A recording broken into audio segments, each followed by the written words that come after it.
Negaraan, maka saya akan memanggil teman-teman dengan sebutan warga.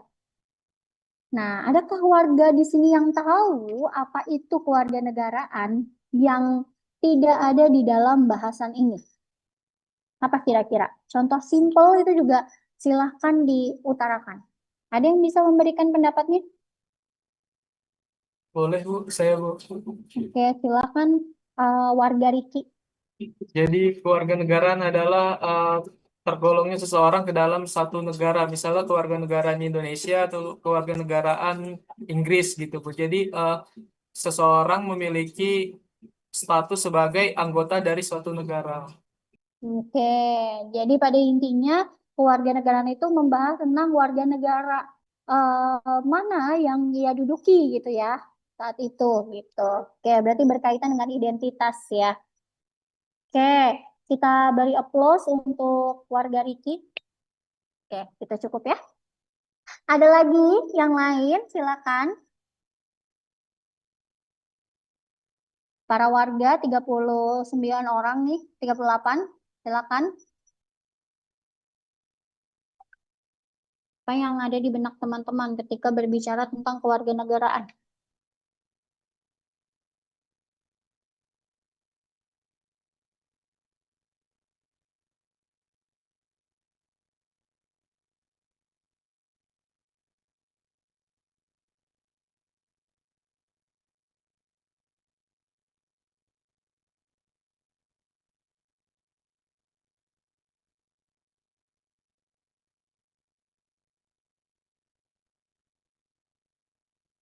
Ada yang bisa menjelaskan?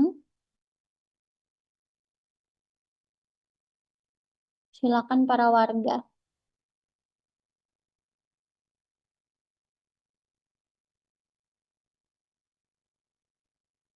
Silakan berpendapat ya teman-teman. Saya tidak menginginkan para warga yang ada di kelas saya itu tidak berani berpendapat, tidak berani menjawab, karena yang saya inginkan di negara saya warga-warganya aktif gitu.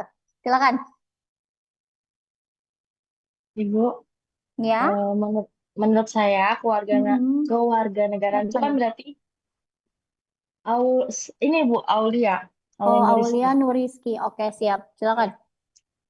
Menurut saya kewarganegaraan itu kan berarti yang mencangkup tentang warga negara, berarti seperti status hukum, terus keanggotaan, hak hak dan kewajiban, terus timbal baliknya antara individu dan negara.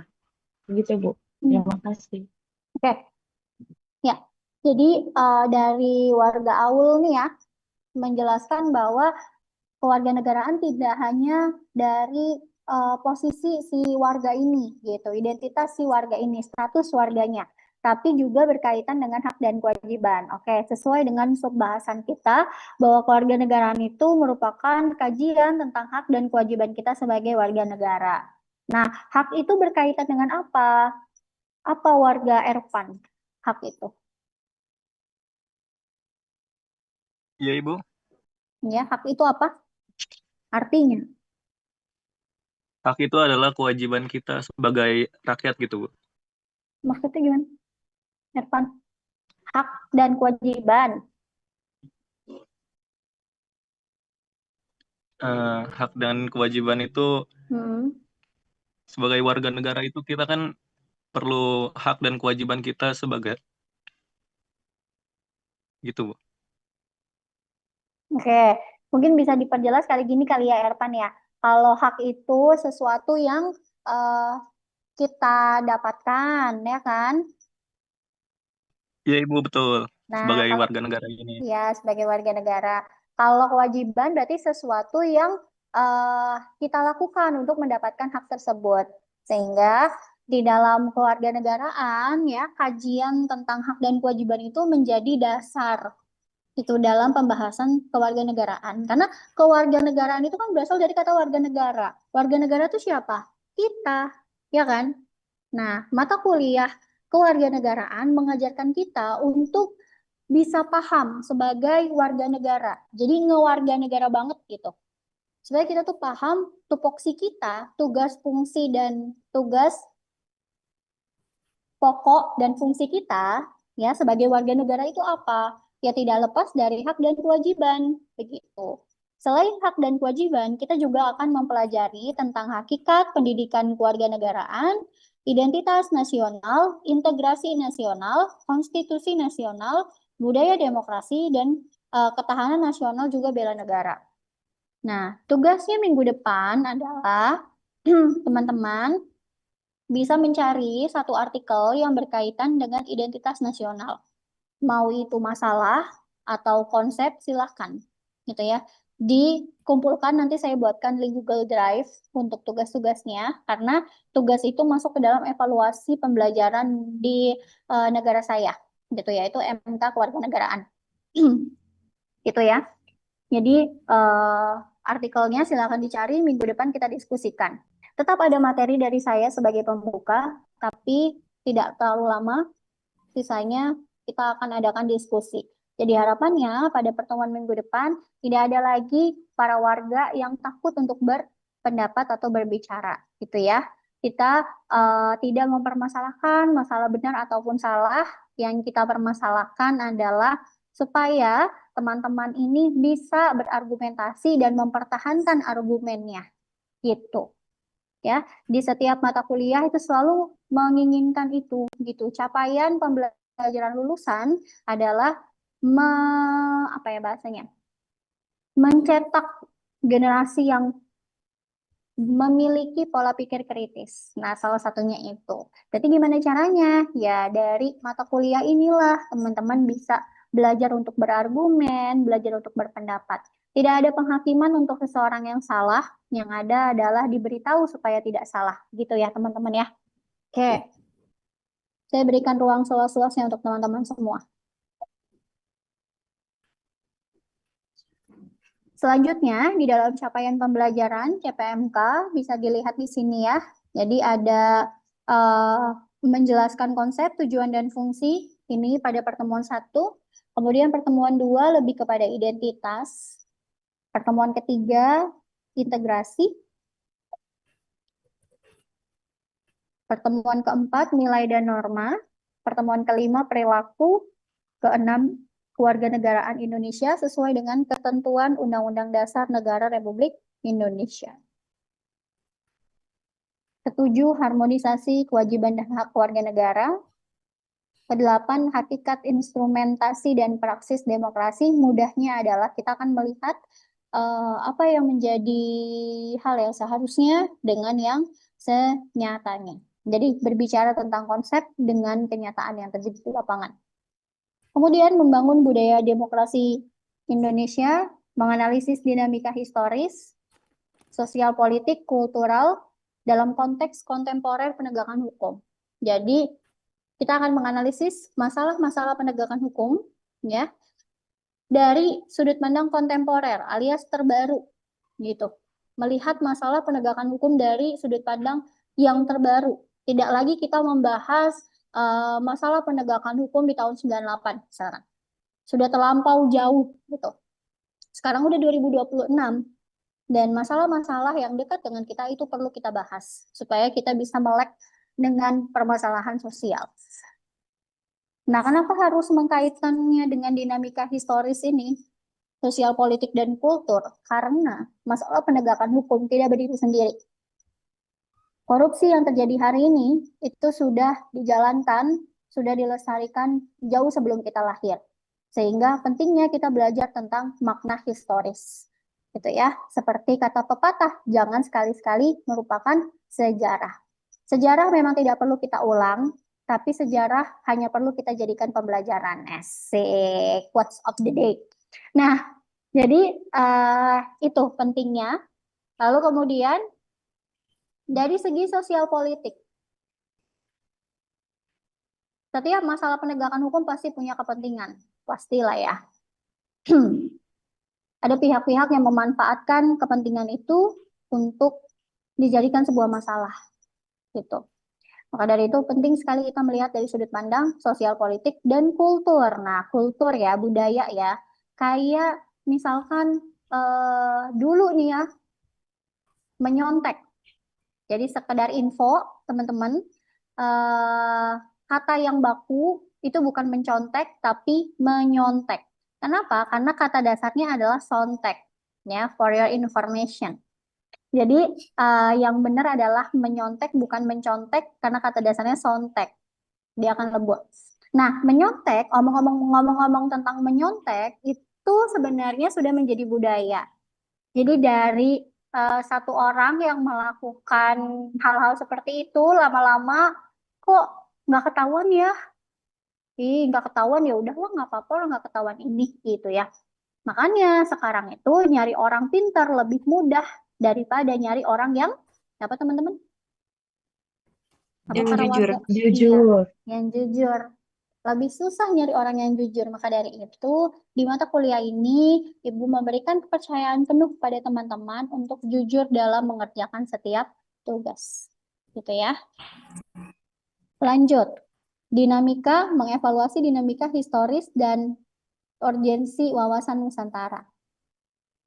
Nah, ada yang tahu wawasan Nusantara itu apa? Para warga?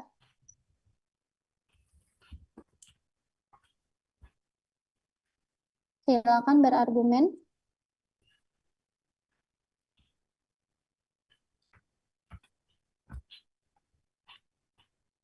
Mungkin warga Siti Rofi'a Amalia bisa memberikan pendapatnya. Oke, habis ini Zulfatul. Ya, Siti dulu ya.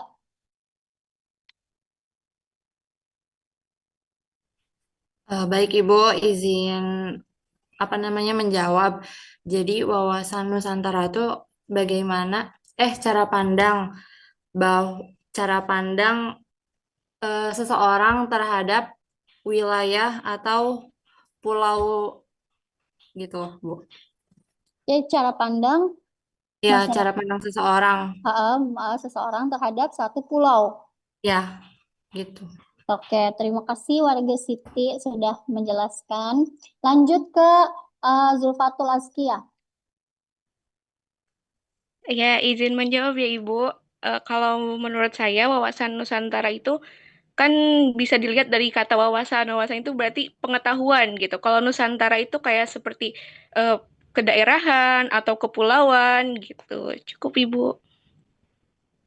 Oke, terima kasih warga Zulfatul Azkia sudah menjelaskan. Jadi berdasarkan pendapat kedua warga ini betul sekali ya bahwa wawasan Nusantara itu berkaitan dengan cara pandang wawasan ya, cara pandang atau sikap seseorang dalam melihat perspektifnya itu tentang Indonesia yang terdiri dari wilayah darat, terus kemudian dari wilayah laut dan udara gitu. Dari tiga aspek itu tuh dilihat. Jadi setiap wilayahnya punya peraturannya masing-masing.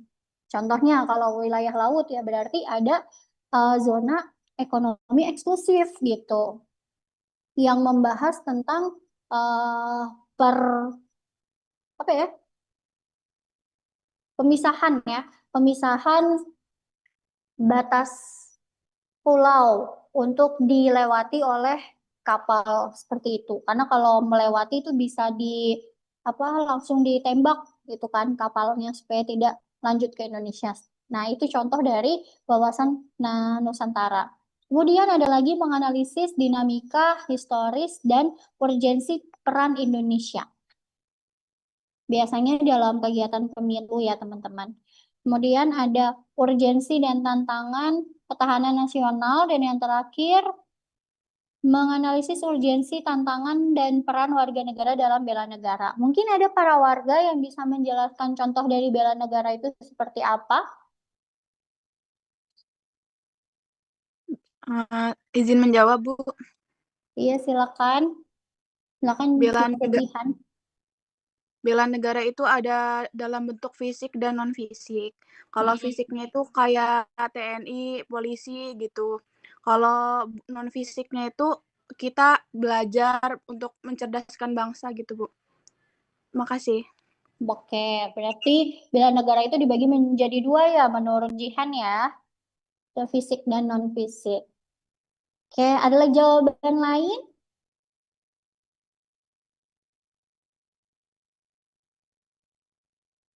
Halo Ibu, apa suara saya terdengar? Terdengar, silakan Samuel. Menurut Muel itu bela Hmm. negara itu seperti mematuhi sebuah peraturan, terus apa ya, eh, bekerja keras gitu agar membuat sebuah bangsa itu maju, Bu. Seperti itu bela negara. Dan Oke. juga kayak mengataskan negara dibandingkan hal lain gitu. Itu. Oke, paham. Ya, terima kasih warga Jihan dan Samuel sudah menjelaskan pemahamannya tentang bela negara yang pada intinya bela negara ini terjadi sebagai kewajiban kita ya sebagai warga negara gitu untuk melaksanakan hal-hal yang memang harus kita kerjakan gitu. Dan tadi sudah disepil oleh Muel dan Jihan juga caranya seperti apa gitu ya. Ada dua bentuk, fisik dan non-fisik. Oke. Terus kemudian untuk RPS-nya, ini nanti PPT-nya akan saya share ya. Nanti ditunggu saja. Ini ada 14 pertemuan ya, berarti ya ada 14 materi yang akan teman-teman dapatkan. Dari mulai fungsi pendidikan kewarganegaraan, identitas nasional, terus kemudian integrasi nasional, nilai dan norma. Ini sebenarnya mirip dengan CPMK gitu. Itu yang akan kita pelajari satu semester ke depan. Nanti bisa dilihat saja. Nah, ini yang penting. Evaluasi aspek. Evaluasi aspek penilaiannya itu yang pertama ada aktivitas partisipatif itu 10% ya. Jadi teman-teman diwajibkan hadir selama 16 kali karena itu memengaruhi kasus semester 1 kemarin. Ada beberapa mahasiswa yang tidak memenuhi persyaratan. Jadi nilainya sebenarnya bagus, tapi berkurang karena 10%-nya ini tidak terpenuhi. Begitu teman-teman. Mohon dijadikan apa ya? Dijadikan ini ya perhatian ya terkait aktivitas partisipatif. Kemudian yang kedua ada hasil proyek. Hasil proyek di sini ada 20% ya. Terus tugasnya 10%, UTS-nya 15, UAS-nya 25%. Nah, salah satu artikel besok yang akan kita bahas ini masuk ke dalam 10% tugas. Tidak ada kuis ya di kelas ini. Nah, hasil proyeknya berupa video pembelajaran dan ini gabung dengan UAS. Jadi bisa dilihat proporsinya sangat besar ya. 45% loh untuk video pembelajaran. Dan juga kelompoknya juga padat, ada 10 orang. Jadi harapannya dengan kelompok 10 orang ini bisa maksimal pengerjaannya dan hasilnya juga bisa mengedukasi masyarakat gitu ya, ataupun siswa SMA gitu. Jadi tergantung nanti teman-teman bikinnya kayak gimana. Nah, yang saya inginkan di bagian ini dulu aja ya, UAS dulu. Nah, di bagian UAS yang dibahas itu bukan kayak Pancasila ya, teman-teman pendidikan matematika ataupun sosiologi. Yang diinginkan di dalam mata kuliah ini video pembelajaran yang akan membahas konsep yang diperoleh oleh kelompok, kemudian studi kasus, lalu dianalisis dengan teori sosial atau teori di masing-masing prodi. Kalau memang tidak bisa menemukan teori tentang perilaku manusia, silakan menggunakan teori sosial. Diskusikan dengan saya. Begitu. Nah, video pembelajaran bisa berbentuk animasi, bisa juga berbentuk orang yang berbicara, tapi hanya satu orang saja ya yang berbicara, supaya yang menonton fokus ke orang itu gitu. Nggak ganti-gantian kayak Pancasila kemarin, dan nggak ada podcast juga. Nggak ada podcast, nggak ada wawancara. Benar-benar hanya memaparkan materi gitu, disertai dengan animasi yang eye-catching ya. Nah, terus juga kemudian maksimal durasinya 7 menit ya. Dan akan dimulai di 4 pertemuan sebelum UAS. Jadi ada 10 pertemuan bersama saya gitu ya sambil diskusi. Nah, 4 pertemuannya teman-teman membuat video gitu. Sambil kita diskusi juga di kelas kendalanya seperti apa. Kemudian UTS-nya itu lewat Gform, saya tidak menggunakan kertas ya. Materi yang akan saya ujikan ada dari pertemuan 1 sampai pertemuan 7, lebih banyak tentang analisis kasus, sehingga banyak sekali kemudahan untuk teman-teman, ya.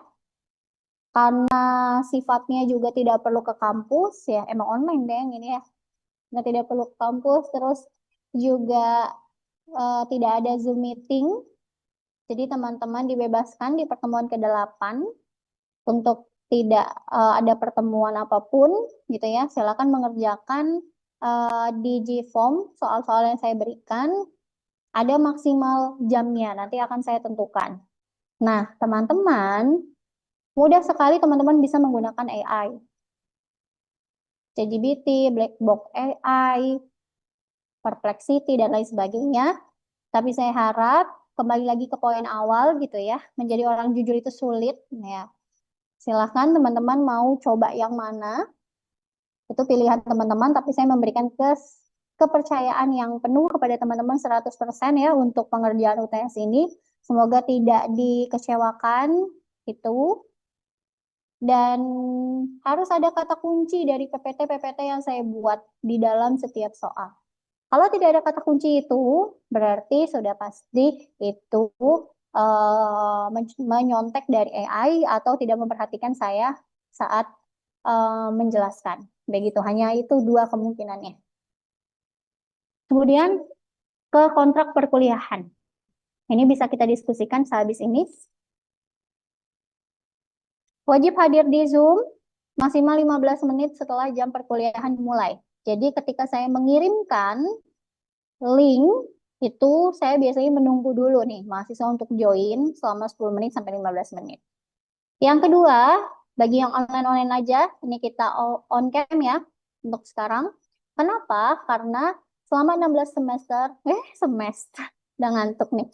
16 pertemuan, kita akan tatap muka melalui Zoom. Jadi untuk saling menghargai, silahkan untuk on kamera. Menandakan teman-teman siap untuk kuliah.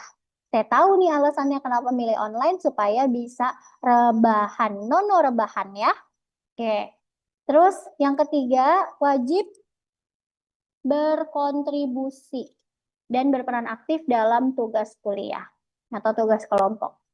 Jadi bagi mahasiswa yang tidak aktif dalam pengerjaan video, atau tugas kelompoknya video ya, maka saya tidak akan menegur yang bersangkutan, tapi langsung saya eksekusi di nilainya, gitu. Ya, karena otoritas penilaian ada di saya, sehingga kalau teman-teman mengikuti aturan main saya akan memberikan nilai yang maksimal. Gitu. Kalau tidak dan menyepelekan saya, ya udah wassalam gitu ya. Oke, itu tentang kontrak perkuliahan, tugas UTS dan UAS sudah. Mungkin sampai sini ada pertanyaan dulu yang bisa kita diskusikan. Izin Silakan. bertanya, Bu. Untuk anggota kelompoknya nentuinnya gimana, Bu? Kalau Oke. beda. Ya, jadi untuk penentuan anggota kelompok saya akan buatkan dulu ya. Nanti akan ada list dari pendidikan matematika, nanti dibuat di grup gitu ya. Ada siapa saja, ada berapa banyak.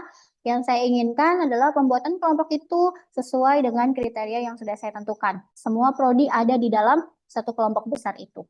Gitu. Kenapa? Karena kita belajar kewarganegaraan, berarti kita juga belajar yang namanya persatuan. Ya, kalau endingnya teman-teman nanti berkelompok dengan teman-teman yang teman-teman inginkan sendiri, ya sama aja gitu. Kewarganegaraan itu tidak akan terimplementasi, gitu ya. Belajar untuk saling mengenal satu sama lain. Bisa menjawab, Jihan? Iya, bisa, Ibu. Terima kasih. Sama-sama. Oke. Ada pertanyaan lain selain Jihan? Ibu Ada, Bu. maaf, ya silahkan.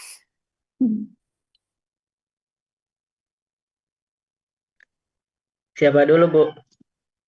Siapa aja, terserah. Oh, Ibu izin bertanya, gimana kalau pas jam perkuliahan, Ibu ada kepentingan lain terus diundur seperti kemarin itu, Bu. Oh iya, Terus masuknya telat itu Hmm. toleransinya bagaimana, Bu? Oh iya, iya. Terima kasih Rizal sudah mengingatkan. Sebentar ya Nadila, saya perjelas dulu yang ini. Oke, mungkin Rizal sudah tahu infonya kalau sekarang itu saya masih mengikuti masa pelatihan dasar untuk CPNS gitu ya, karena saya merupakan dosen baru, sehingga pada pertemuan-pertemuan mendatang akan besar kemungkinan kita bisa tidak ada pertemuan, jadi dialihkan ke SPADA atau nanti saya berikan tugas atau yang lainnya itu nanti menyesuaikan ya teman-teman. Opsi pertama tetap saya bisa mengikuti perkuliahan secara online ini, opsi keduanya ya yang tadi saya utarakan. Terus kemudian kalau misalkan acara saya selesai lebih cepat nih, ternyata eh, bisa nih kuliah gitu ya. Terus teman-teman yang lain terlambat nih karena tidak melihat WA gitu. Nah, jadi gini untuk warga Rizal dan warga lainnya, ketika jam perkuliahan 14.40 sampai 16.20 mohon tetap standby. Ya, saya walaupun minggu lalu atau kemarin ya saya bilang bahwa perkuliahan bisa diundur gitu ya di hari yang sudah kita tentukan. Takutnya khawatir ada hal seperti di mata kuliah EAP gitu ya.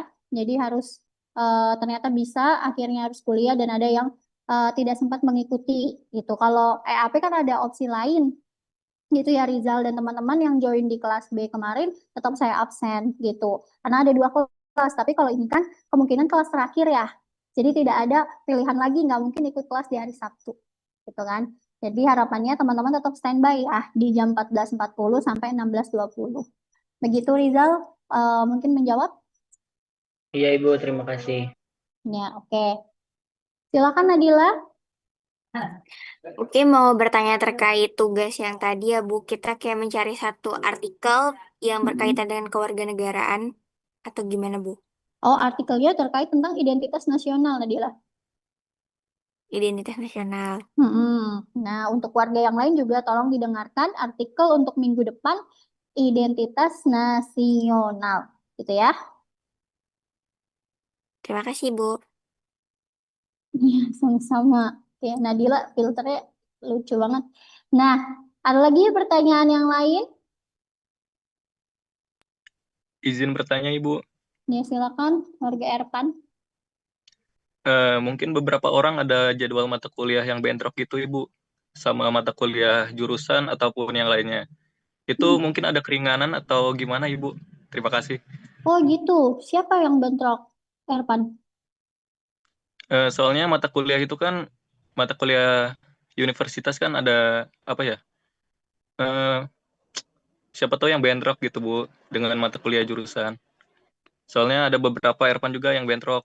Di jadwal Hmm, siakannya tidak bentrok. hmm, Setelah ada itu tiba-tiba bentrok Bu gitu. oke. Kalau untuk MKU kewarganegaraan ini bentrok nggak Erpan? Kebetulan Erpan enggak sih Bu. Oh gitu. Kalau teman-teman yang lain, mungkin warga lainnya ada yang bentrok nggak perkuliahan Enggak sore Ibu. ini? Enggak ya? Oke, mungkin nanti ya kalau kita ganti jadwal gitu ya Ervan ya. Oh iya, oke. Nanti kalau ganti jadwal sama kayak MKEAP, teman-teman semua menyertakan jadwalnya Senin sampai Jumat untuk mencari jadwal yang paling tepat gitu ya. Bisa itunya kapan gitu. Kalaupun nanti misalnya tidak bisa, PPT tidak bisa, akan dibagi menjadi 2 sesi gitu. Karena memang susah sekali nih, MKU sekarang agak merepotkan ya. Tidak seperti semester 1 kemarin gitu. Oke, ada lagi selain warga Erpan? Tahu cukup, cepet ya. 1/2 jam lagi. Oke, karena ini bulan puasa ya, jadi 1 SKS 40 menit, berarti kita selesai di jam 16.00. Oke, kalau tidak ada pertanyaan, mungkin bisa materi sebentar ya, 1/2 jam. Mohon disimak, matanya mohon diperlebar gitu ya, biar nggak terlalu ngantuk. Oke, eh, pendidikan kewarganegaraan itu terdiri dari 2 kata, teman-teman. Pendidikan dan kewarganegaraan. Nah, pendidikan itu terkait tentang usaha terencana untuk mewujudkan proses pembelajaran yang bisa mengembangkan potensi dirinya sebagai peserta didik ya, untuk memiliki kekuatan spiritual, kecerdasan, akhlak mulia, dan keterampilan yang diperlukan oleh dirinya sendiri, masyarakat, ataupun bangsa dan negara. Gitu. Kemudian kalau dikaitkan dengan kewarganegaraan, berarti dikaitkan dengan hal-hal yang berkaitan dengan warga negara. Pada intinya, pendidikan kewarganegaraan berarti berkaitan dengan segala sesuatu yang sudah terencana, yang berkaitan, kebanyakan yang berkaitan ya, segala sesuatu atau usaha yang terencana untuk mewujudkan proses pembelajaran proses pembelajaran supaya peserta didiknya ini bisa menggali potensi dirinya. Gitu. Nah, khusus di mata kuliah kewarganegaraan berarti berkaitan dengan hal-hal yang berhubungan dengan warga negara. Contoh, karena kita belajar kewarganegaraan, maka kita tahu hal-hal apa saja yang boleh dan tidak boleh kita lakukan dan tidak berdampak pada negara. Misal kita sibuk ngetik gitu ya, ngetik di medsos gitu, menghujat, ujaran kebencian dan lain sebagainya. Itu kan tidak boleh gitu ya, atau kita korupsi. Nah, berarti orang-orang yang korup hari ini bisa dicek mata kuliah pendidikan kewarganegaraannya ngulang nggak gitu. Karena di dalam pendidikan kewarganegaraan kita sudah belajar itu sampai khatam gitu ya. Nah, ini adalah mirisnya negara kita, bahwa konsep dengan kenyataannya tidak selalu sejalan, kadang bengkok-bengkok dulu gitu ya. Oke. Nah, selanjutnya penting banget nggak sih kita belajar kewarganegaraan? Sangat penting. Kenapa? Karena nantinya kita pasti punya profesi. Ya, kalian nggak mungkin nih mahasiswa terus, pasti nanti akan menjadi pengusaha misalnya, amin. CEO misalnya, amin. Nah, influencer misalnya, amin. Dan lain-lainnya, gitu. Sehingga memang kita nggak tiba-tiba ceramah tentang kewarganegaraan tuh nggak gitu, teman-teman. Kewarganegaraan itu jangan dipikirkan sebagai satu hal yang sangat kaku. Sesimpel, ya, sesimpel kita ngobrol sama teman terkait kasus yang lagi viral. Ya. Misalkan ini deh, pedofil. Itu kan lagi rame ya dari bukunya Broken String itu. Nah, itu berbicara tentang itu kita bisa kaitkan dengan pasal-pasal yang berkaitan anak gitu, berkaitan dengan anak gitu, dengan undang-undang pernikahan dan lain sebagainya. Jadi obrolan-obrolan ringan itu bisa kita jadikan obrolan yang biasa kalau kita suka membaca. Nah, PR-nya adalah di mata kuliah kewarganegaraan itu kita mudah bosan dan ngantuk. Karena kita nggak langsung ke studi kasusnya. Coba deh kalau ke studi kasusnya. Pasti lebih kayak, ternyata gitu ya. Gitu. Itu kalau kita belajar langsung di kasus. Tapi kewarganegaraan nggak bisa, kita harus belajar dulu konsepnya. Ya. Terus kemudian dari segi sumber historis, sosiologis, dan politis. Pasti teman-teman di mata kuliah Pancasila juga sudah belajar bahwa Pancasila itu dilihat dari sumber-sumber ini. Sama, kewarganegaraan juga dilihat dari sumber ini. Kenapa sih? Karena pendidikan kewarganegaraan itu tidak mungkin ucuk-ucuk lahir ke bangsa Indonesia, ke negara Indonesia. Pasti ada historisnya, ada sejarahnya. Itu ya. Jadi jadikan gitu sejarah itu sebagai pengalaman hidup kita. Bahwa pendidikan kewarganegaraan itu lahir dari perjuangan bangsa. Salah satunya organisasi pergerakan nasional yaitu Budi Utomo. Nah, Budi Utomo itu ini ya menggaungkan semangat persatuan. Terus kemudian setelah Budi Utomo muncullah yang namanya peristiwa Rengas Dengklok. Menculik golongan tua. Untuk apa? Untuk segera memerdekakan diri. Mumpung Jepang lagi dibombardir. Nah, kalau nggak dari golongan muda yang berinisiatif ya siapa? Itu teman-teman. Jadi kita sebagai generasi muda wajib hukumnya untuk kita kritis terhadap suatu permasalahan. Karena kalau bukan kita, siapa lagi? Tuh. Kemudian dari segi sosiologis, sudah terlihat lah ya bahwa sekarang tuh ada pendidikan kewarganegaraan aja moralnya masih turun, ya kan? Coba dong ceritain para warga penyimpangan yang terjadi di sekitar teman-teman, silakan. Mau denger nih?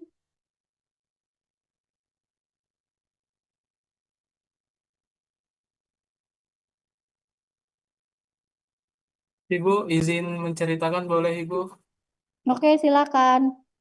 Penyimpangan yang sering terjadi menurut saya itu Bu, laki-laki yang gemulai gitu atau istilahnya boti gitu Bu.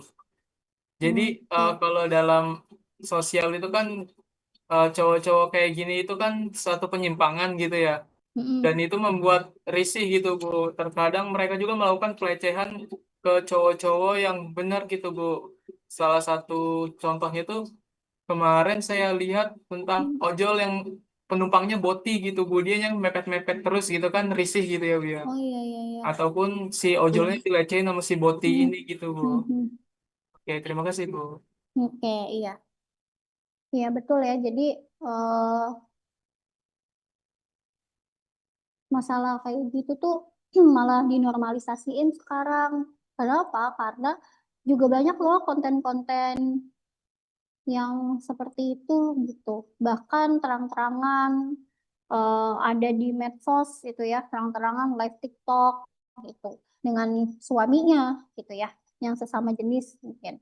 Terus kemudian perempuannya juga ada yang begitu gitu. Itu kan sebuah penyimpangan yang memang sampai saat ini masih dinormalisasikan gitu. Embel-embelnya adalah tuh gue makan pakai duit gue sendiri, bukan duit lo, ngapain lo urusin hidup gue gitu kan.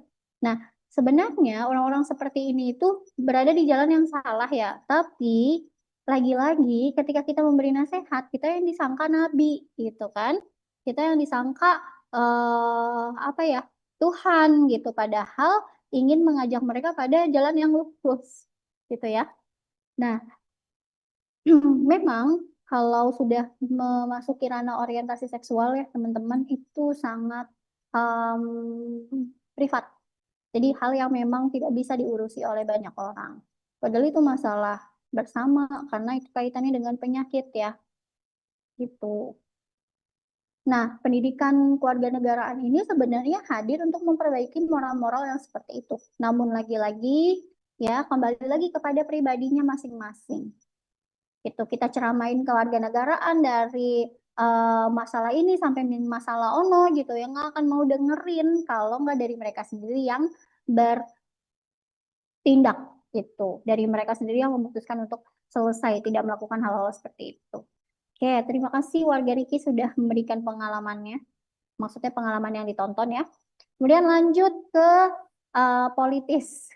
Nah, kalau politis itu kaitannya dengan kepentingan. Kenapa sih pendidikan kewarganegaraan itu harus ada terus? Karena pendidikan kewarganegaraan itu adalah landasan bagi negara Indonesia. Kalau tidak ada Pancasila dan pendidikan kewarganegaraan, gimana caranya kita nasionalis? Coba. Ya kan?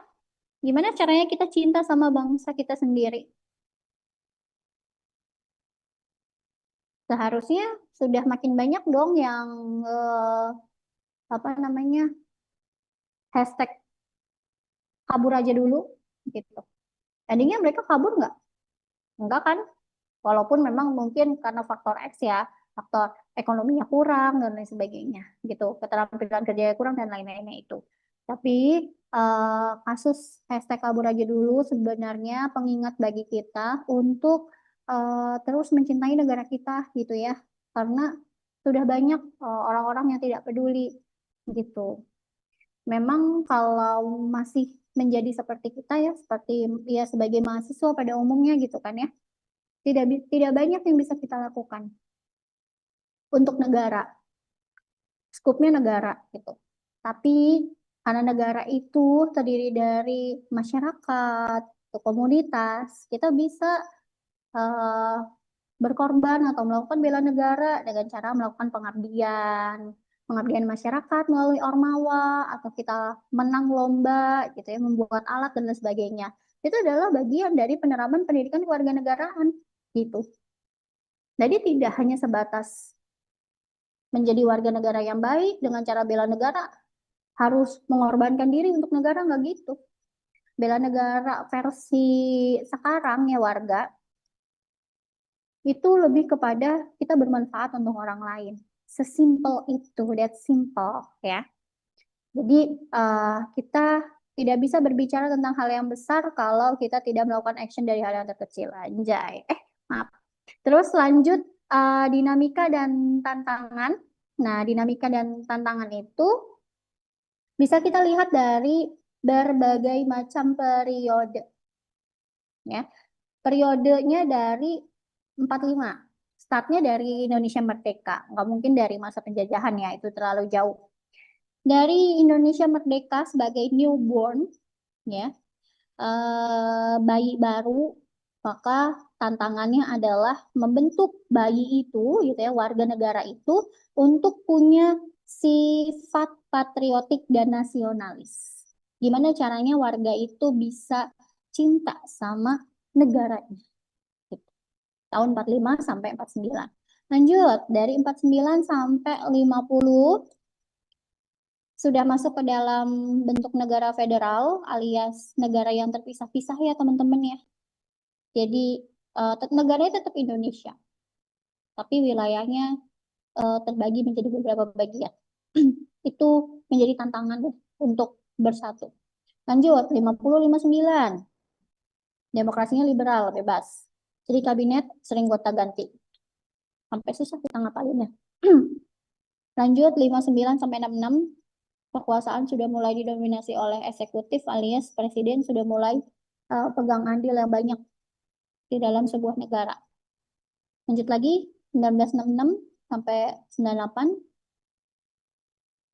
Sebenarnya oke, stabilitas politik oke, pembangunan juga oke. Makanya selalu ada tagline di truk-truk belakang itu kan. Nah, ada gambar Presiden Soeharto sambil bilang, gimana enak zaman toh gitu. Kenapa? Karena pembangunan ekonomi jadi prioritas. Tapi yang jadi masalah adalah karena rakyatnya mudah banget diatur ya, dan tidak kritis, sehingga indoktrinasinya itu semakin parah. Jadi kayak mendewakan Soeharto lah ya, gitu. Tapi mudah diatur jadinya. Itu disebut dengan indoktrinasi. Muncullah yang namanya P4. Intinya tetap Pancasila gitu. Jadi cintanya tetap ke negara, bukan ke pemimpinnya. Gitu teman-teman. Nah, sekarang masyarakatnya sangat amat kritis. Salah juga. Banyak tantangannya. Dari periode ke periode yang paling banyak masalahnya sekarang. Karena kita tidak hanya hidup di dunia nyata aja, kita juga hidup di dunia maya. Gitu, yang mana disinformasi digital juga sangat banyak, teman-teman. Ya, jadi banyak yang namanya berita hoax tuh, banyak video-video dikirain petinggi yang ngomong taunya AI, itu kan besok prank ya, gitu. Udah terlanjur dikirim ke grup keluarga, jadi yang percaya banyak. Nah itu kan salah teman-teman, gitu.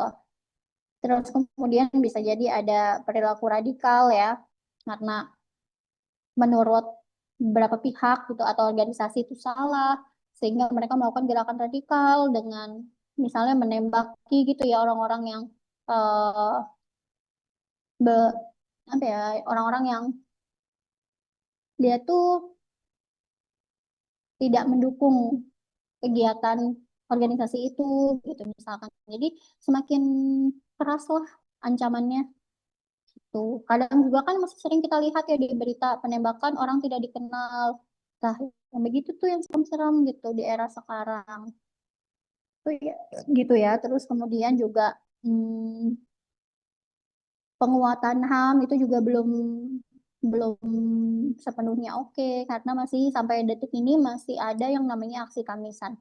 Teman-teman nanti bisa searching aksi Kamisan itu apa, tapi secara garis besar aksi Kamisan ini diinisiasi oleh keluarga korban tragedi Semanggi 1 dan Semanggi 2. Terus kemudian juga sekarang tidak hanya menyuarakan tentang itu, tapi juga tentang ekonomi, sosial dan politik yang sedang tidak baik-baik saja, gitu teman-teman. Kemudian ini esensi dan urgensi pendidikan kewarganegaraan di masa depan. Jadi pendidikan kewarganegaraan itu selalu berfungsi dimanapun kita berada. Dan di masa depan harus tetap ada. Kenapa? Karena yang kita pertaruhkan adalah moral bangsa. Gini teman-teman, bonus demografi 2045 itu nyata. Ya. Teman-teman pasti sudah punya posisi pada zaman nanti. Teman-teman pasti punya dampak untuk meningkatkan moral bangsa alias moral masyarakat atau moral generasi muda.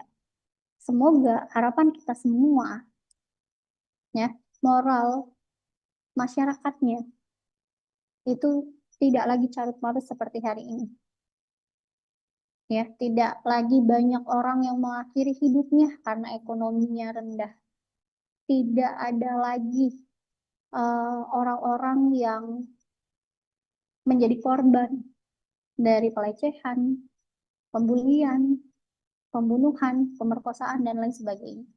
Nah, kata semoga harus kita hilangkan. Gimana caranya? Caranya adalah kita memahami pendidikan kewarganegaraan dari berbagai macam perspektif, dari berbagai macam studi kasus.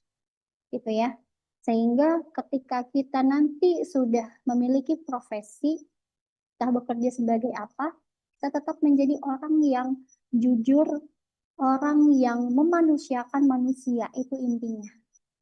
Gitu. Memanusiakan manusia itu tidak mudah. Kita harus mengalahkan ego kita harus menurunkan emosi kita, terus juga kita harus berpikir secara positif. Susah loh berpikir positif kalau kita udah marah, udah dendam. Nah, pendidikan kewarganegaraan lahir untuk teman-teman semua supaya bisa tetap mempertimbangkan segala baik dan buruknya dalam kehidupan. Begitu teman-teman, semoga kata-kata dari Ibu bisa menjadi penyemangat ya kata-kata hari ini dan bisa menjadi bekal teman-teman ya untuk refleksi singkat tentang diri sendiri, apakah kita sudah cukup nasionalis atau patriotik terhadap negara ini ataukah kita menjadi individu yang sudah bermanfaat bagi manusia lain. Oke, mungkin cukup sekian. Terima kasih para warga sudah mendengarkan curahan hati Ibu Ika. Semoga teman-teman tetap sehat dan bisa kuat puasanya sampai akhir nanti di 30 hari ke depan gitu ya. Oke, mungkin para warga ada pertanyaan sebelum kita selesaikan perkuliahan ini. Ibu izin bertanya. Silakan. Ini Bu, perihal PPT itu kira-kira Ibu nyantumin di Spada atau gimana Bu? Takutnya butuh gitu Bu, PPT-nya. Yang baru masuk Spada itu baru kelas A ya. Kelas A itu yang kemarin hari Rabu sore. Yang sekarang belum masuk ke Spada. Nanti sebelah saya coba dulu masukin Spada. Kalau nggak bisa saya kirim WA aja gitu ya. Teman-teman save gitu ya. Baik. Oke. Ada lagi pertanyaan?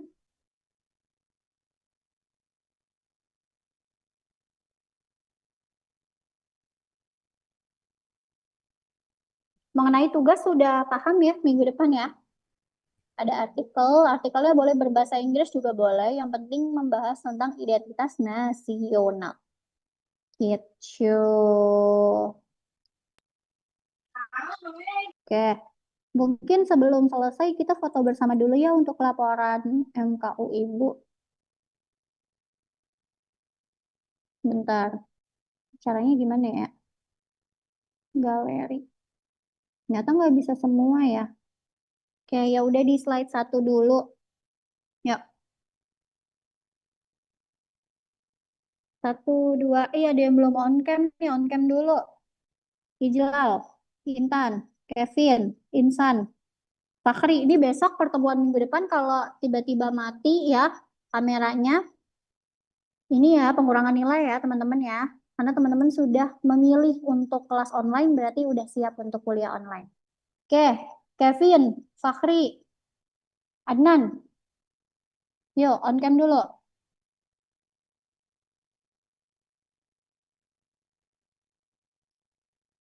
Halo Kevin, Insan, Fahri, tidur nih orang nih, diceramahin. Tuh kan, Adnan matanya kriep-kriep. Astagfirullahaladzim. Enggak, Bu. Aman aja. Yuk, Insan, Fahri. Tidur nih ya, Insan sama Fahri ya.